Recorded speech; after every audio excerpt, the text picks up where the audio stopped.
vez 3 porquinhos que viviam felizes na casa de sua mãe. Certo dia eles resolveram sair de casa de sua mãe para construir cada qual sua própria casa. O mais novo porquinho, que achou mais fácil e prático construir sua própria casinha com palhas. Assim que terminou sua casa de palhas, apareceu um lobo gritando: "Abra a porta e me deixe entrar." O porquinho ficou com medo e não abriu. O lobo mau assoprou e a casinha de palha, a casa desmoronou. O porquinho saiu correndo, fugiu gritando para a casa do seu outro irmão. O segundo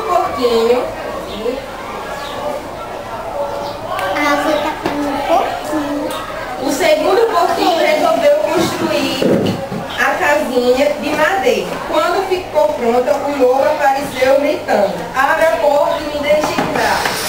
O segundo porquinho não abriu. O lobo ficou furioso, assoprou e a casinha de madeira desabou. O porquinho, apavorado, fugiu desesperado para a casa do irmão mais velho.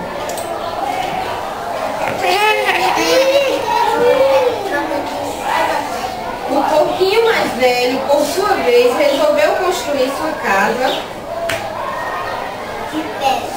de tijolos. E ele sabia que o lobo andava pela floresta. Assim que o porquinho mais velho terminou sua casa, os seus irmãos vieram correndo se abrigar nela. Em seguida, apareceu o lobo gritando: "Abre a porta e me deixe entrar." O porquinho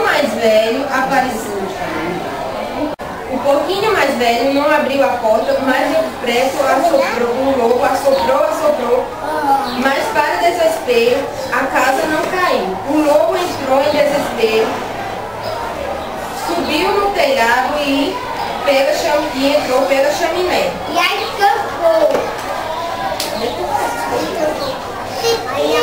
O porquinho percebeu a esperteza do lobo, resolveu esquentar o caldeirão de água. Quando o lobo desceu pela chaminé, caiu dentro do caldeirão de água. O lobo saiu correndo, mas conseguiu sair. Desde dia em diante, o lobo tinha medo até de água fria. Nunca mais o lobo perturbou os porquinhos e eles viveram felizes assim na casa de tijolos. Vamos aplaudir.